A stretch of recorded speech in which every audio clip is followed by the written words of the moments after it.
Hey, Simon, glad to have you. Always a pleasure for me to spend time with you. Likewise, absolutely. Great. So I look forward to this time we're going to spend just talking about you. Well, we want to know a little bit more about you. Who are you, Simon? Tell us a bit more about you. I'm Simon Nelson. I always like to say that my job is I'm a guitar player and a musician and a songwriter, and I like to say I've never had a proper job. Just to prove it is possible to make a living out of the arts. It's something I've always done. I started playing the guitar when I was at school and did so ever since. When I left school, I did go to art college for a couple of years, but after that, became a musician and set off initially I set off to go to India, and I got as far as Amsterdam and stayed there. And I was just playing in bars and busking sometimes in the streets, and so I've been a musician ever since then, really. Wow, wow. Hmm. And what about your journey in faith and how did you start playing in churches? And people see you on Sundays. Well, they haven't seen you for the last few months, but they know you. They have seen you playing in the worship team. We've been at St Barnabas with my family for, I suppose, about 12 years or something now, quite a long time. The way it all started, my dad was an interesting character because when he was in his 20s, he declared himself to be an atheist. And then one day he went to the library and he thought, wait a minute, I call myself an atheist and I don't know anything about it. So he got himself a book out on Christianity and converted himself, which was great. Wow. So he's always talked to me about Christianity and church and stuff, and so I kind of I guess I sort of said I was a believer, but I never did anything about it. I didn't really know anything about it. And then in 1994, I met a chap called Andy Piercy, and Andy's a bit of a legend. He was in a band called After the Fire that some people might know, and they had two top 10 singles in the States in the 80s. He then became a record producer, which is how I met him. He was producing a band I was working with. But he'd also produced all of Matt Redman's early albums, all of Delirious' early albums. So he's a bit of a legend, Andy. And I became really friendly with him. And he was also simultaneously one of the main worship leaders at Holy Trinity Brompton, HTB. So he told me about the Alpha course, and I thought, oh, yeah, this kind of sounds interesting. And at that time, I was a student. I was studying music, so I was used to being a student. So I went along to the Alpha course thinking it would be a sort of, take some notes on the history of Christianity and stuff.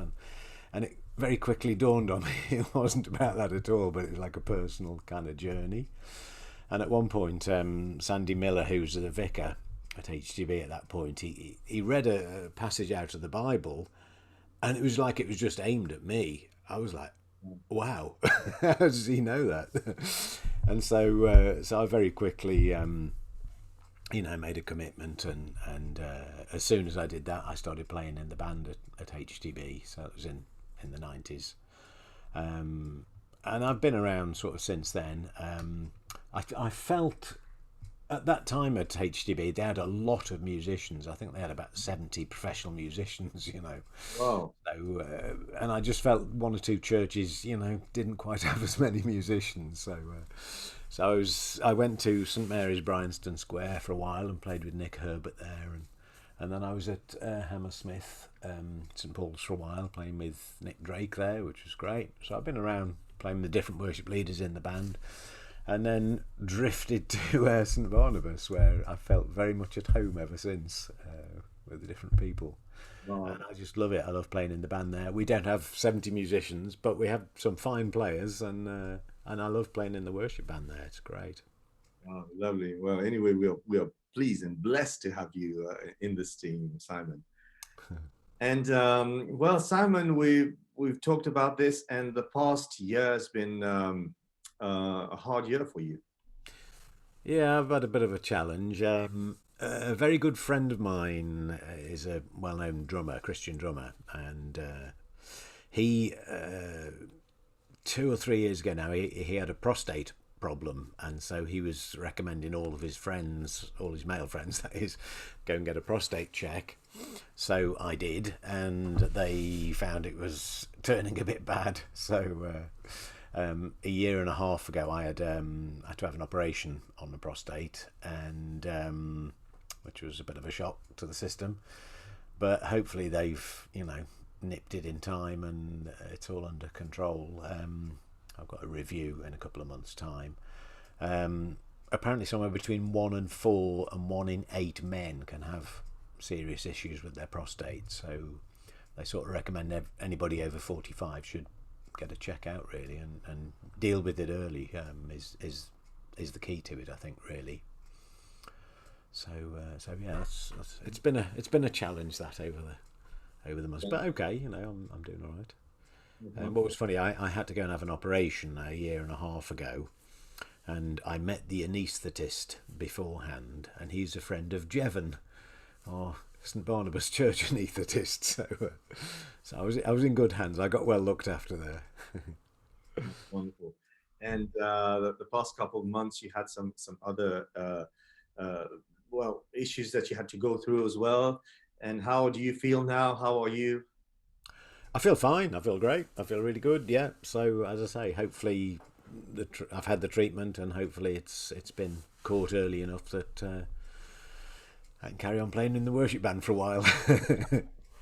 Oh, wonderful. What can you say to people having gone through that, and how the Lord has sustained you, helped you in this time? Yeah, there's been a lot of prayer involved, both from me personally and other people, friends of mine and stuff, and that's very, I don't know, very strengthening, very very supportive, very helpful. When somebody says, can I pray for you? It's such a powerful thing,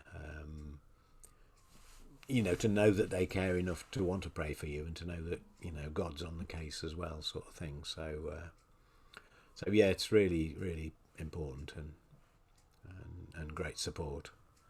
Wonderful. We have prayed for you.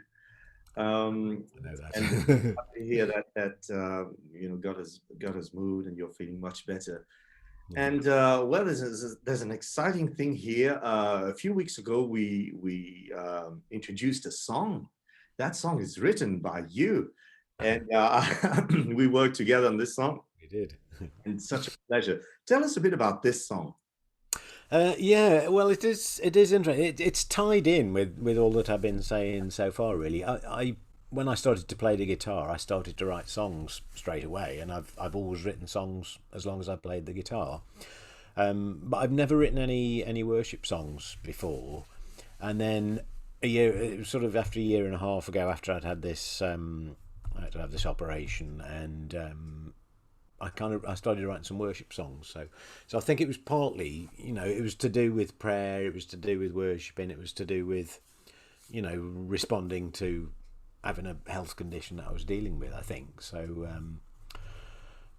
I think that kind of got me into writing some worship songs, and it's something I would like to, continue to do more of now, because it's a real expression, of faith. And sometimes I've said, because I teach the guitar a lot, and I teach guitar classes, and sometimes people have said to me, can we pray before we start the class? And yeah, of course we can pray, but we don't often do that, because when I'm teaching the guitar, I'm teaching worship songs, and we get an hour of worship songs, so it's sort of a real worship time there in the songs, and I know from being in the worship band, sometimes I've seen people who are clearly really moved when the worship music is happening, and it's nothing to do with us, it's to do with being a kind of channel from God. That so it's to play music and to write music is such an important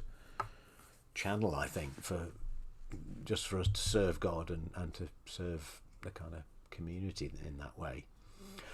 This particular song, I think it's kind of interesting. I was thinking, because it's called I Believe You Are Holy, I believe Jesus, You're My Saviour, I believe.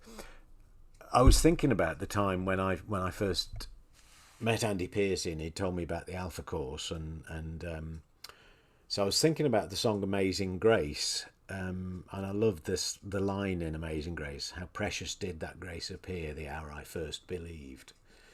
And that's really what I was sort of thinking when I was initially trying to write this song. That's what it's about. I kind of imagine myself or somebody else, doing an Alpha course, say, and you just get to the end and it's just the penny drops and it's like, yeah, I accept this, I accept Jesus, I accept this faith.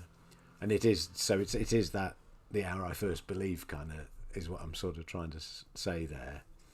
And I was reading Amazing Grace is written by John Newton, of course, and John Newton's biographer estimates that this song is played about 10 million times annually, Wow. which is it's pretty amazing. So if I Believe gets out and touches a millionth of them people, that'll be an amazing thing. Oh, who knows? Who knows? It's a very powerful song. We introduced that 2 weeks ago, and yeah, the church loves it. And every worship songs, it actually it becomes a worship song when people just take the song and sing it for themselves. Right. And yeah, so that's our prayer as people sing those words. Which is more a creed, in fact, of what we believe, the foundation of what we believe, that the Lord may touch them. And thank you so much, Simon, spending this time with you. I remember when you came to the office here, we were working on this song, we were playing it, we were singing it, we were turning things around a little bit. What a pleasure. And now that we are singing it, such a pleasure. And Yeah. especially having you talking about this. When I tend to lean on the musical end of things more than the kind of lyrical end of things, and with the music, I like hymns. I think some of the old hymns are great, and I think there's a bit of a thing at the moment. You got "Oh Praise the Name" by Hillsong, or Psalm 23 by Stuart Townend, or "Living Hope" by Bethel, and they're all a little hymn-like. So I wanted to do something like that, and I was looking through. There's a book called Hymns of Faith that some people might know, and I was looking at the old hymn "Abide with Me," and I took some hints from that for the kind of chords. And then, as I say, I had this idea about the words from "Amazing Grace," really. But then it was great to sit with you and really hone those words down to where they are now. So it was great input that you had on that, Gilbert. Thank you so much. A pleasure. God bless you, Simon, and hope to see you very soon playing with us at church. Can't wait. I'm looking God forward. bless you. All right. God bless. Talk to you soon. See you soon.